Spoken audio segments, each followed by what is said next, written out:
Okay, it's Thursday afternoon. I'm out here at Riverside Hill Farms. Just, I guess you would say on the outskirts of Croton, Ontario. And this is the Butler family farm. And they also have a retail meat store called Janie Meats. Probably Josh and Emma, I'm thinking.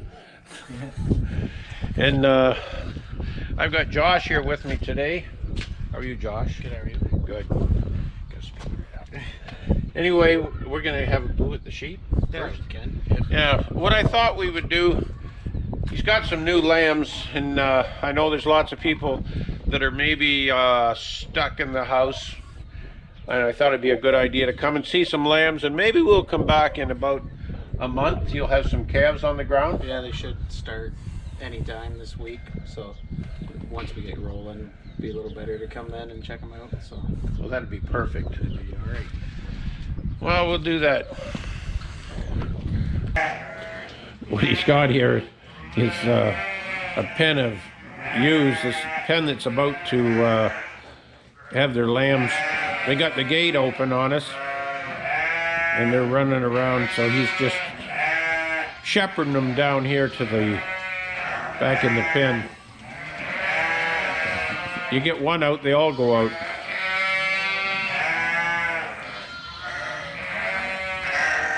There they go. Pretty easy.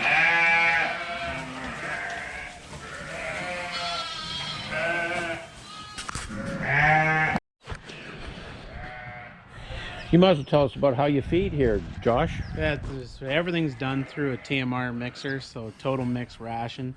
The sheep, they get a lot of second cut alfalfa hay mixed with silage and grain corn and a little bit of distillers at times when they need them, especially when they're feeding lambs.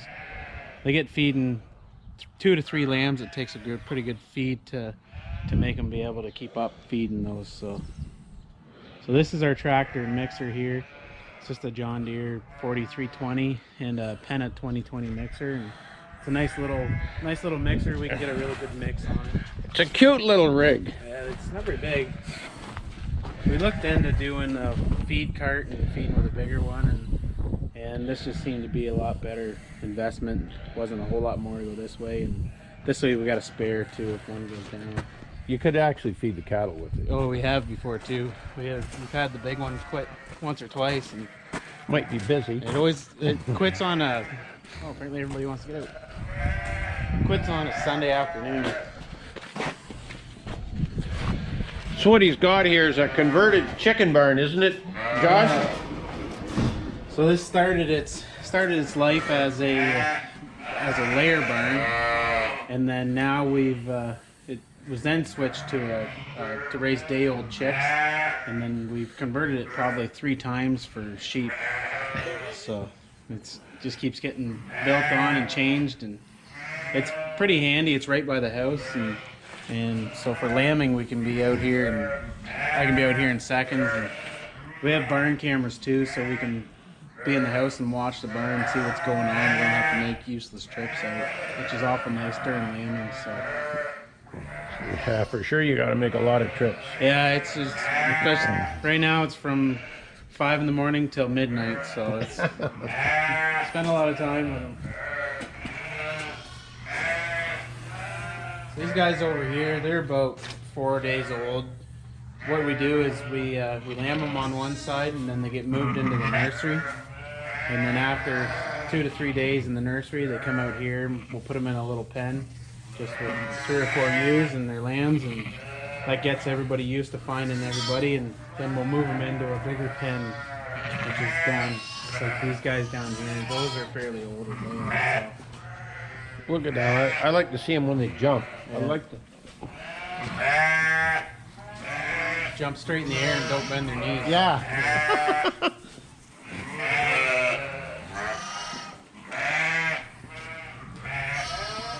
Most of them are all redo Arcot. Pretty well full blood redo Arcots at the moment. We do have a few Dorset crosses, and right now we're just preparing for how we want to build our flock. So we're going to take kind of the best ewes, and then they're going to be a base, keep them as purebreds, and then the next step is going to be to produce commercial replacements. So we're going to breed them back to a Charolais ram. We got 2 of them. And from then on, those ewe lambs will be kept back just purely for commercial market lambs. So we want to have a closed flock. We don't want to have a whole bunch of different genetics and a whole bunch of different things coming in from who knows where. So the cleaner we can keep them, the better. Then you just buy rams in. Yeah, just pretty well. So if we ever get to the point, maybe we can start keeping our own. We'll see, but That's pretty hard to do. it's a lot of work just keeping the genetics straight.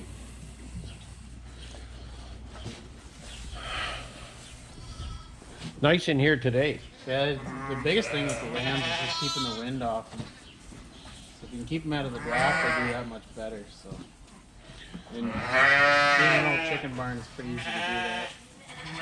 It's tight. Yeah, it used to be too tight. That wall was all closed in. Opening it up made a huge difference as far as air quality and air. Like you can't smell hardly any. Yeah. Ammonia. The air is perfect in here.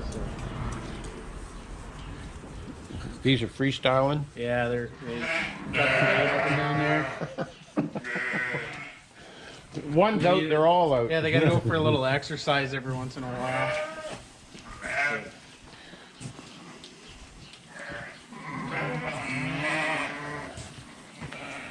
So when are these going to lamb? These are lambing now. So Anytime. they're probably, I want to say, a third done, maybe close to half. That group is in probably another 3 weeks. So just a different. Those are mostly ewe lambs, and these are more the mature ewes. Oh yeah. So. Yeah.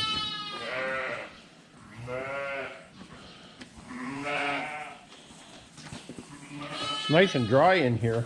Yeah, that's you don't have to bed every other day in here. So what do you bed with, big squares? Yeah, we use a big square bales, and then we have a bale chopper where the bale sits Yeah, I've inside, seen that. and then it just blows it. We can blow it right across to the other side. And works really well because you're not moving the sheep all around all the time. Like when you there'll be 3 different pens of ewes and lambs, so you have to take down all those gates and to bed them with the loader. So the chopper just blows her all out nice and fine and spreads it. So does nice. that bother the sheep, or they get used to it? They pretty well get used to it. When they get the full fleece, like the wool starts getting pretty big, they get a little itchy. They were supposed to be sheared a couple months ago, and uncertain circumstance, the shearer, he couldn't make it down, so which is understandable. So they're coming tomorrow to shear them, and that'll help them a lot. They won't be near as itchy. Get their summer Yeah, haircut. they get ready for lighten up. So we can go into that. We'll go in the nursery.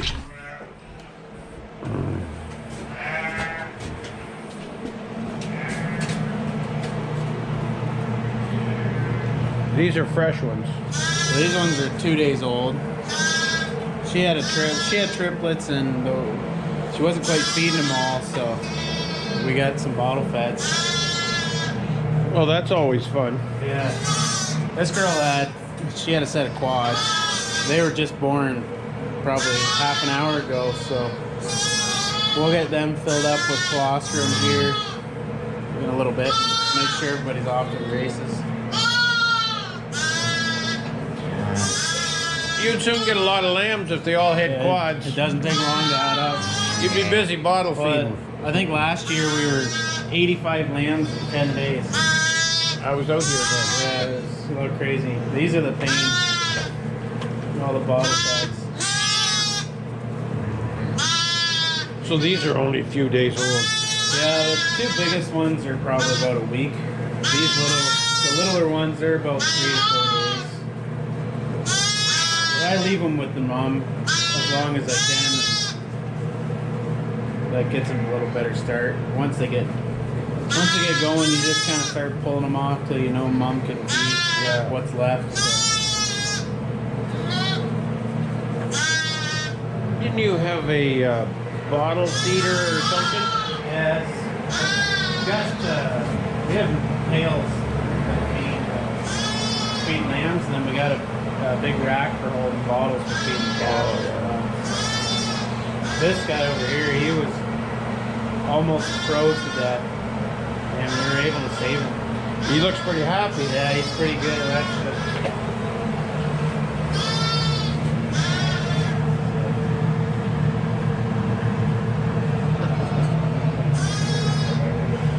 Aim for 2 and sometimes get 1, sometimes 3, sometimes 5. What's your average, do you know? This year we're down a little bit for whatever reason. Last year we were 2.7 landed on the ground, which is a lot of lambs. This year I think we're about 2.2, so which is all right. 2.7 is a lot of work. A lot of bottle feeding. A lot of bottle feeding, a lot of meat. Yeah, and when you bottle feed, you really don't come ahead, do you? No, you don't make much off it. It's Basically, you figure your time and that expensive milk. Just makes you feel better. Yeah. You can't let them. Yeah, Let them die. So we got to keep them alive. So now we're in the meat store, and as you can see, he has a first-class cooler. Or is it a cooler or a freezer? Freezer. This is a freezer, and this is a cooler fridge. Tell us what all you got here, Josh. So we sell naturally raised beef and lamb and chicken and soon-to-be pork. All that's raised on farm by us with our own crops and everything. So we try to keep all your regular cuts in. So a lot of your steaks, roast, ground beef, burgers, the lamb. We keep our chops, the leg roast, and everything. And we have our kind of specialty product is our BAM products, and we mix beef and lamb together. They're really good. I've had them. They're really good. We get a lot of compliments on them. And so they just started as a way to try and move some of the ground lamb a bit more, and they've really taken off. So I'm pretty happy with that. It's like chicken wings. Yeah. 40 years ago, chicken wings, I think, got threw away. Yeah, and now they're one of your best sellers. Yep. Yeah, it's Well, that's good. So if anybody needs some meat, come on out here to Janie Meats. You're open every weekend. Yep, so we're open Fridays 1 to 6 and Saturdays 10 to 3. You can find us on Instagram, Facebook. We have a website, and Google as well. All our information's on there, so if you want to give us a like. And we also try to post a lot about what we're doing on the farm there as well. So And all the meat's raised right here on the farm. right here on farm, birth to beef, as they say. So Birth to beef. birth to beef. So it's really nice knowing where your product goes. So if you want to know where your meat comes from, Just look out the window. it's all right there. So Josh, I just want to take a minute and thank you for the tour. And I think I'll come back to the meat store again another time. Well, thanks for coming by, and thanks for taking the time to share our operation, and thanks for everybody for watching too. So Yeah, and if you like this video, give us a like and a subscribe, and we'll catch you again.